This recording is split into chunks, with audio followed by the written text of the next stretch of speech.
Hi, Dr. Amy May. Let's do this check-in. Defining American culture. First of all, America is a big melting pot, right? We're a mix of traditions, values, beliefs, and various ethnic groups. Melting pot. And this week I've been watching 1923, which is just kind of funny because she came over on the boat and she went through Ellis Island, and she got robbed in the train station after she got out. And so when she got on her train, she had a black eye and she'd lost all her money, so they assumed she was poor and just lying, right? Like their biases of the train was she was just looking for a handout. And it was just kind of wild to like read all this stuff and then see it kind of like play into like that show. If you're raised like by the Bible Belt, you're probably going to have more religious views. And I feel like this is all stereotypes, but if you were raised in San Francisco, you probably were raised around more liberal views. And there's nothing wrong with it. It's just how you were raised and where you were raised makes a difference in our culture and your religious and cultural beliefs. Universal ethical code in communication. Ethical codes are not black and white, nor are they all one size fits all. How you speak varies on your culture, who taught you how to speak, where you grew up, like whether you grew up in a rural area, if you grew up in a village, if you grew up in a city, and who like, was it your grandmother that taught you how to speak, or did you go to like preschools? Like how and where you go, all that stuff just kind of melds together, right? We need to go in with an open mind. We need to be able to try to understand others, because if we don't, and we have that lack of communication, then we're going to be misunderstood and we possibly could get offended or offend others. How culturally competent do I perceive myself? I mean, I feel like I'm always learning, and I'm always growing. And with this class, definitely. And I took an Indigenous course last semester, and that was very eye-opening.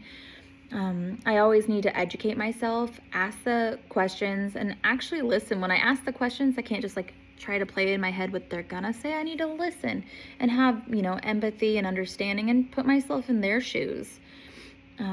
Everyone has experiences. What are ethical considerations when we use stereotypes to define and label other cultures? I think we're definitely hindering ourselves and hindering them. And it's shameful.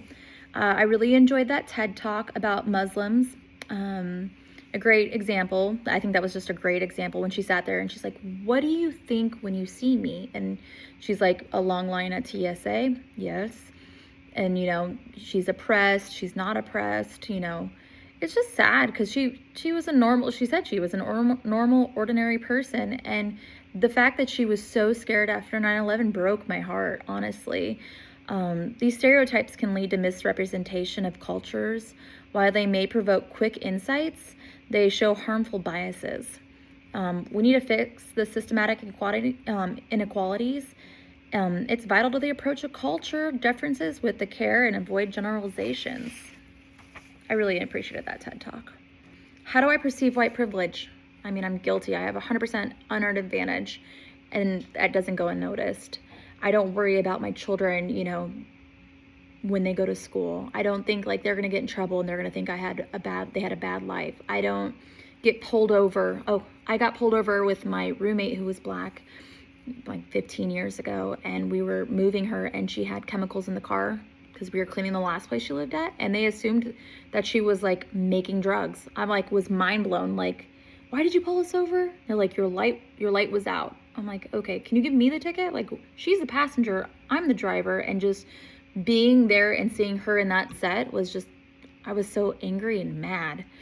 And I worry about that, those biases. We need to be able to talk about those things, and we need to fight for equality, all while dismantling this systematic inequalities. Thank you.